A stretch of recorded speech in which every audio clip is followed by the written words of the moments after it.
everybody, and welcome to Tips December day 16. Today I wanted to talk about oxidation in cosmetics, mainly color cosmetics, because I won't go into the oxidation of skincare and whatnot because that would be way too deep and way the video would be just too long. But about color cosmetics. Now, I'm gonna start by giving an example. I'm not sure if you noticed that when you apply an eyeshadow directly onto the skin versus when you apply it on top of a primer, the shades are pretty different. Not only the intensity, but also the undertone, if you wish. Now, if you put an eyeshadow on top of a face cream, it will change the color. Now, the color will remain the same, but it will get slightly warmer, if you wish. It has changed its pH, therefore the undertone will also slightly change. That's why, for example, foundations oxidize when you have them, or if you apply a face powder, especially in anything powder relating to like applying it to the face. That's where you can see the biggest oxidation, if you wish. If you're applying a foundation that's very moist, that's very that doesn't fully set, and then you go on top with a powder, the powder will actually slightly darken when it's in contact with that moisture. Now, it's the reaction between the powder and the moisture that actually changes the, I guess, the pigment composition, the pigment rearrangement of the molecules or something like that. Therefore, the light, when it, because of course the oxidation, it has to do with how the light reflects. Therefore, all colors are depending on how the light reflects the surface and which wavelengths are absorbed and which wavelengths are reflected back. Therefore, depending on that ratio, you have your unique color, your unique undertone, transparency, clarity, and all that. Now, when you have a foundation and you apply it on top, some kind of chemical reaction happens because you're applying it into living skin, or if you're applying on a paper, or whichever way you wish, it is applied on top of a surface and it will react with the surface. That's what happens. It will react with the temperature because it has different temperature. Therefore, because of the equilibrium, it needs to come to similar temperatures. Therefore, if the liquid is too cold and your skin is warmer, then it will heat up the product until it reaches equilibrium, which is the same temperature as your skin. Therefore, if we're thinking about oxidation, there will always be some degree of oxidation no matter what you do. It might be imperceptible to you, it might be that it doesn't bother you, or it might even happen on a gradual basis, because your skin, again, is a living thing. Therefore, it is constantly changing depending on your hormones, your stress level, your emotional state, what you've eaten, the environment, and whatnot. That will affect the sebum, the hydration, the temperature, the pH, and all of that.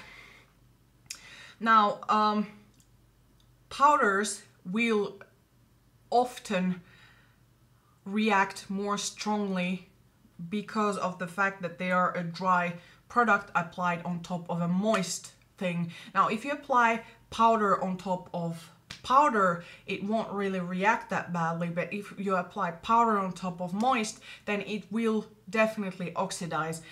Now, that's why you apply, for example, eyeshadow primers, because you want to intensify the eyeshadow, but at the same time, you don't want to have that kind of oxidation, or I don't know how to explain it. You want color to lock, but you don't want it to sort of dull out or really change a lot the shade. If you have very oily lids, of course, if you don't have very oily lids, then you probably don't have that same problem, because again, powder and oil, like when you put them together, they just react. And it reacts by darkening, or it reacts by becoming more muddy, more rusty, anything like that. Now, if we're going to think about that for a moment here, we're going to let the eyeshadows be for a second, and we think about applying powders onto our face. If we have a blush and we apply it on top of a cream product, or even just a moisturized face, and we are talking about a powder blush. Cream blushes are a different story. A powder blush applied on top of a foundation that has no powder on top, so just a liquid foundation, a gel foundation, cream foundation that doesn't finish into a dry, powdery finish. The shade is going to change. It's not going to be like what you're seeing or even what you have swatched on your hand. Now, whatever you're swatching on your hand, you have to keep in mind that your hand has less oils and less moisture levels than your face. Your face has serums, sunscreens, face creams, foundation, primer, concealer, all of that. Everything mixed together is actually changing the pH and is changing the levels of moisture and oil. Therefore, it will react with whatever you put on top, especially powders, like I said. So therefore, if you're swatching something on your hand, it will not reflect what you're going to get on your face. Even foundations. The closest thing that you can get is if you take your underarm and you apply moisturizer and then a hydrating primer, you let it sit and then you apply whatever on top. That might be the closest thing that you might get on your face. But again, the face is very temperamental. It's very different to the skin on the rest of the body, and it tends to react much more than anywhere else on your body. Your body doesn't start to produce oil if you're stressed or if you're in a hot environment. Your body will sweat, but it will not like start shiny oily, if you know what I mean. Therefore, the best way to do before purchasing anything is to just go with your face, with the foundation that you're usually wearing, your skincare that you're usually wearing, and then swatching it on top of the actual place where you're going to apply it. Now, if you want to get a more accurate representation of the product that you just bought, I would personally recommend powdering the face. Now, this might be harder to do if you have a very dry skin, and that's why I recommend using mineral powders to set the face, because they don't tend to dry out as much as a setting powder, and at the same time they control a bit the moisture and oil level. Therefore, they have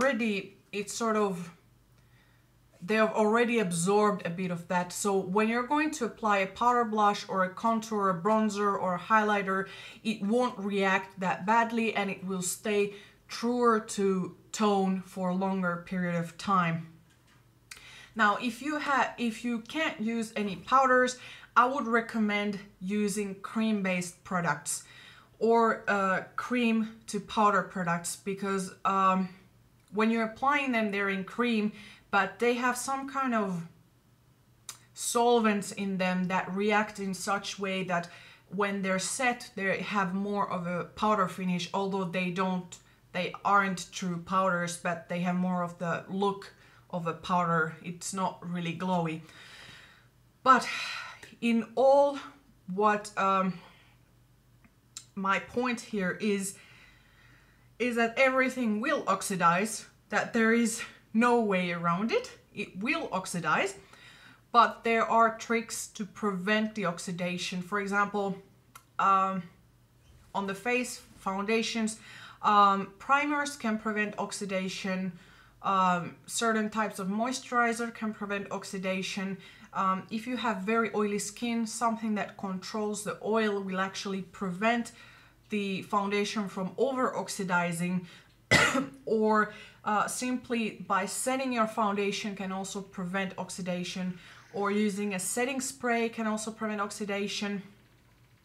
or if everything fails and your skin is such that it reacts not that nicely with the foundation, I would suggest going a shade or half a shade lighter than your actual skin tone, so that the oxidation will compensate and it will end up matching your skin tone. Or using a brightening primer underneath, you know, some kind of primer that makes you look slightly paler than you are, like a pearlescent white primer, so that it compensates. And now he's excited. He loves this topic, don't you? Yeah. Anyways, so if you find that your powders oxidize, either switch to cream formulations on top of cream foundation, like if you aren't keen on setting, or set your foundation with a mineral powder, or set only the area that you're going to contour. For example, if I would like to contour this area, but I'm not really wanting to use powder on the rest of my face, one trick would be to use a setting spray, which doesn't totally eliminate the problem, but it makes it less dramatic. Or you can use a setting spray and then powder the area slightly, and then you go on top with your product. That will prevent those dramatic color changes. Now, if you've been looking online, there are many of those new brightening eye primers, you know, those that are boosting the eyeshadow color. And if you look at the swatches, normal primer versus the brightening primer, you can see that on the brightening primer, the shades are usually appearing warmer. It doesn't mean that it turns something into orange, but there is that slight warmth from the oxidation that's happening. And you can just try it yourself. If you have a cream eyeshadow and then you place an eyeshadow on top, it will get some kind of warmth, some kind of depth into it, and that's a form of oxidation. Anyways, I hope this was anyhow helpful. Those are again my personal tips and what I have learned throughout the years, and yeah, I hope this will do any good. But yeah, I'll see you tomorrow. Bye bye.